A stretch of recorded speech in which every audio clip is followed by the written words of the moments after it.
Baru kali ini ya gue megang HP warnanya hitam, nggak mengkilap sama sekali, tapi tetap glowing. Nah lo, gimana tuh?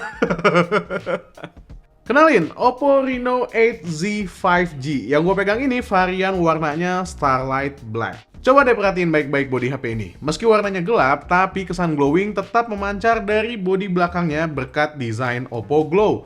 Sebenarnya gue agak kaget ya, Oppo bilang bodi belakangnya ini terbuat dari kaca. Nggak berasa sama sekali karena bodinya itu tetap tipis dan juga enteng lagi.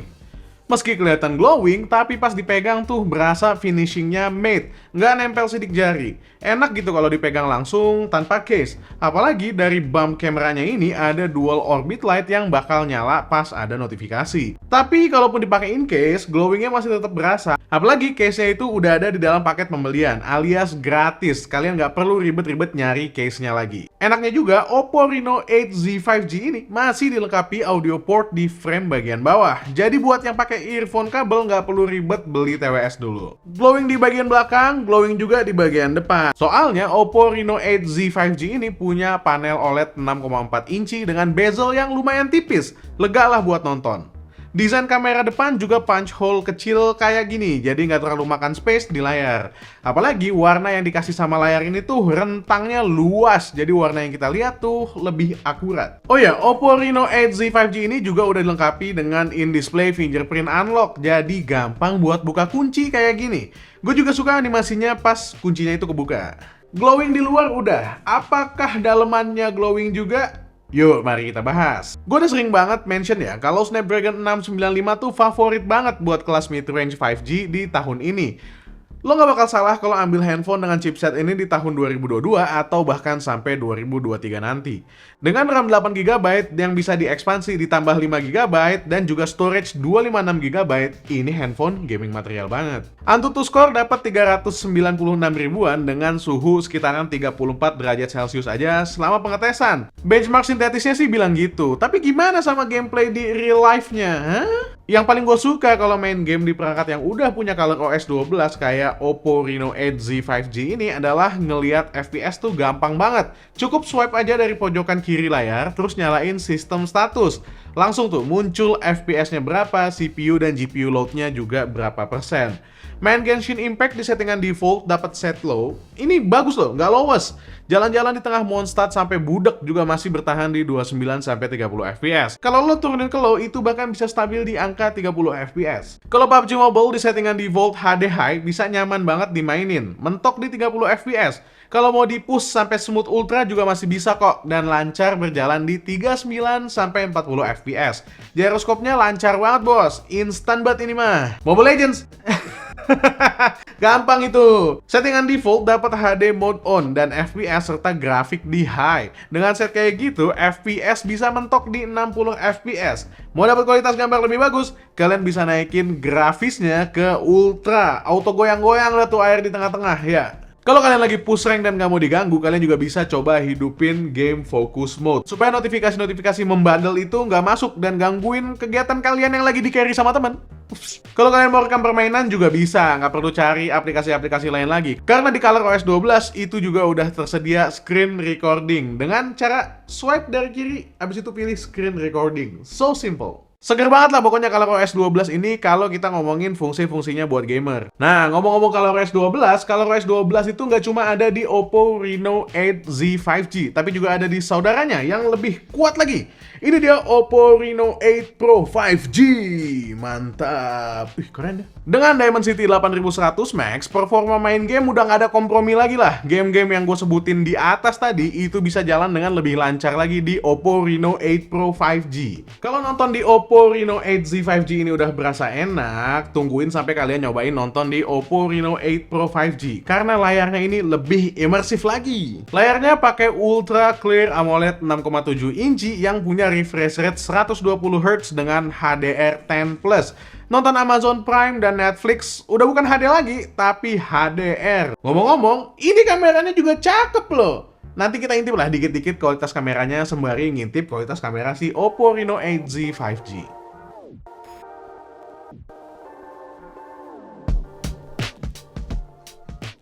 Sekarang kita balik ngomongin si Oppo Reno 8Z 5G ini dulu ya. HP ini punya 3 kamera di bagian belakang. Ada kamera utama 64 megapiksel, kamera makro 2 megapiksel, dan kamera kedalaman alias depth sensor 2 megapiksel.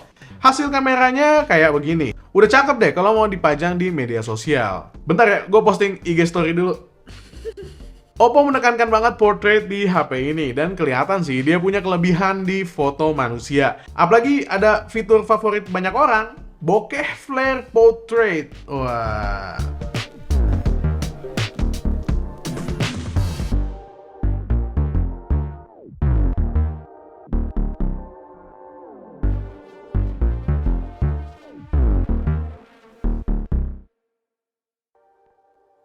Tapi hasil foto landscape-nya juga nggak kalah bagus. Tadi gue juga bilang kalau resolusi kameranya ini 64 megapiksel ya? Iya, bener, nggak salah. Tapi, Oppo juga ngasih sebuah fitur yang bisa naikin resolusinya yang dikasih nama Ultra Clear 108 megapiksel. Jadi kalau kalian yang butuh resolusi yang lebih tinggi lagi, kameranya ini bisa di-boost sampai 108 megapiksel. Ini cuma berlaku untuk kamera belakangnya aja. Kadang kan, kita butuh ngambil foto dengan gercep gitu ya. Misalnya ketika anak kita berhasil ngelakuin sesuatu, atau ketika kita ngelihat sesuatu yang unik di jalan, itu harus buru-buru diambil. Nah, Oppo Reno 8Z 5G ini juga dilengkapi sama fitur flash snapshot yang bikin pengambilan gambarnya itu cepet, nggak pakai mikir-mikir. Caranya gimana?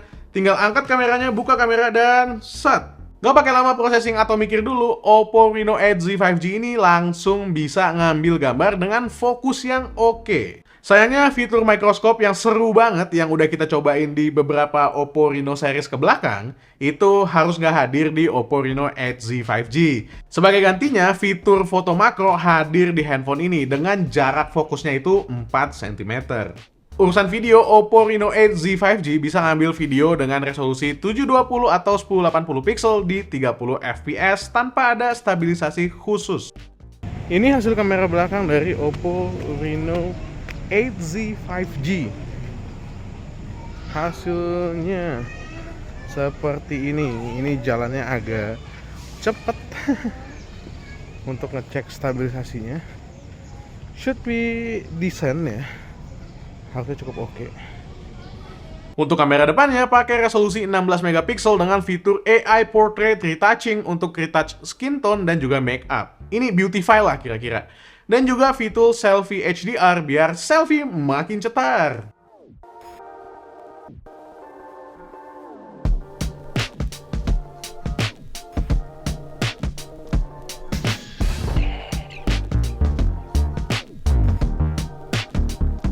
Hasil videonya juga sama dengan kamera belakang, bisa ambil resolusi 720 atau 1080 pixels di 30 fps. Gue suka loh sama warna kamera depannya. Lebih vibrant ketimbang kamera belakang. Ini gue abis nganterin anak les renang. Anaknya lagi ganti baju.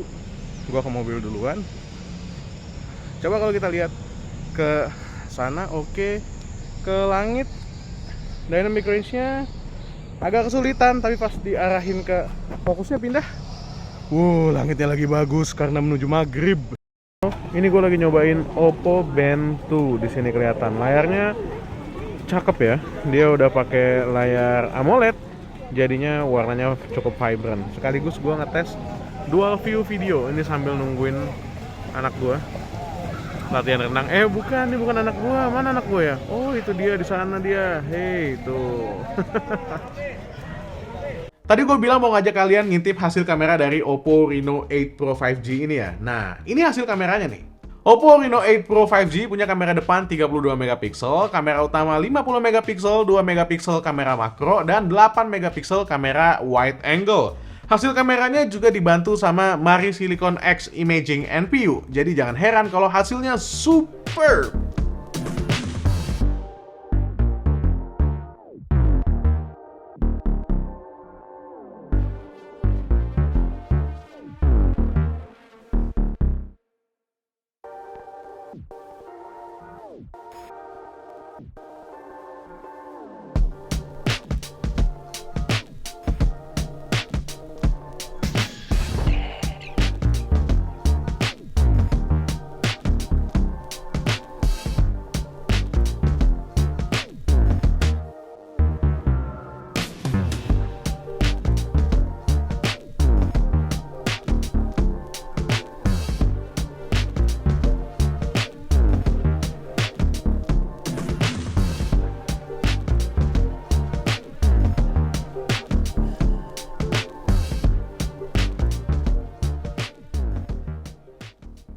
Kenapa? Ngeliatin tangan gua aja kalian. Ini, penasaran? Ini namanya Oppo Band 2. IoT terbaru yang dikeluarin sama Oppo berbarengan dengan Reno series ini. Band 2 ini tuh enteng banget asli, beratnya cuma 33 gram, jadi enak dipakai seharian. Layarnya juga clear buat dilihat karena udah pakai panel AMOLED dengan ukuran 1,57 inci. Cukup gede dan agak kotak, jadi bisa munculin konten dengan lebih banyak. Pilihan mode olahraga dan watch face-nya juga banyak. Jadi mengakomodasi dengan baik buat kalian yang suka olahraga maupun tampil stylish dengan Oppo Band 2. Oppo Band 2 ini juga diklaim bisa dipakai dalam waktu 14 hari dalam satu kali pengecasan. Jadinya buat kalian gak usah khawatir baterainya akan cepet-cepet habis. Kalian harus khawatir dengan satu hal. Karena baterainya nggak habis-habis, kalian akan keenakan dan lalai baru ngecas ketika baterainya tinggal 2%. Repot dah. Nah, ngomong-ngomong soal baterai, Oppo Reno 8Z 5G ini juga punya baterai yang udah lumayan awet. Gue pakai seharian untuk Instagraman sama Twitteran sih aman ya. Screen on time 5 jam masih bisa dikejar lah sama handphone ini. Kalau baterainya habis sampai mati di akhir hari pun, kalian cukup colokin 33 watt super VOOC charge-nya dan butuh waktu 60-70 menit aja dari kosong sampai penuh. Meskipun gue gak nyaranin kalian ngosongin baterai gadget kalian yang manapun. Karena ketika gadget kalian mati karena baterainya habis, itu bisa memperpendek umur baterai gadget kalian. Jadi sekitar 20% langsung colok charge lah. Well, dari semua Oppo Reno 8 series yang keluar di tahun ini, beberapa minggu lalu gue udah ngajakin kalian untuk ngepoin Oppo Reno 8 4G. Hari ini kita ngepoin Oppo Reno 8Z 5G dan juga Oppo Reno 8 Pro 5G. Buat yang Pro ini, kalau kalian pengen tahu lebih lanjut dan pengen gue bahas gimana reviewnya atau bahkan kita coba gaming test, silakan tulis request kalian di kolom komentar di bawah supaya gue bisa tahu animonya itu seberapa bagus. Nah, sekarang giliran kalian deh untuk milih kalian mau beli Oppo Reno 8 series yang mana. Sesuaikan sama kebutuhan kalian. Jangan lupa yang paling penting tuh lihat kebutuhan sama budget. Karena buat gua dari semua Oppo Reno 8 series itu gampang banget buat hati gua itu menjadikan si Oppo Reno 8 Pro ini sebagai daily driver. Karena spesifikasinya yang mendekati flagship dengan desain yang juga cakep banget ala flagship. Tapi kan kebutuhan sama budgetnya gimana? Jangan sampai keinginan itu ngalahin kebutuhan, apalagi sampai ngalahin budget. Nanti hidup kalian yang susah sendiri. Kenapa kalian harus milih cepat-cepat? Karena kedua handphone ini udah bisa di pre-order sekarang. Jadinya jangan sampai kehabisan di masa pre-order. Kalian bisa langsung pre-order di toko offline ataupun secara online. Kalau misalnya kalian mau pre-order secara online, link pre-order itu ada di kolom deskripsi di bawah. Oke, itu aja bahasan gue tentang Oppo Reno 8Z 5G, sekaligus juga ngintip-ngintip si Oppo Reno 8 Pro 5G dan juga Oppo Band 2 yang ada di tangan gue ini. Sambil kalian nunggu video selanjutnya dari main lagi, kalian bisa tonton review tentang Oppo Reno 8 4G yang ada di sini. Dan juga jangan lupa subscribe dan nyalain tombol lonceng supaya kalian dapat notifikasi setiap kali gue upload video. Pamit ya, Assalamualaikum warahmatullahi wabarakatuh. Bye.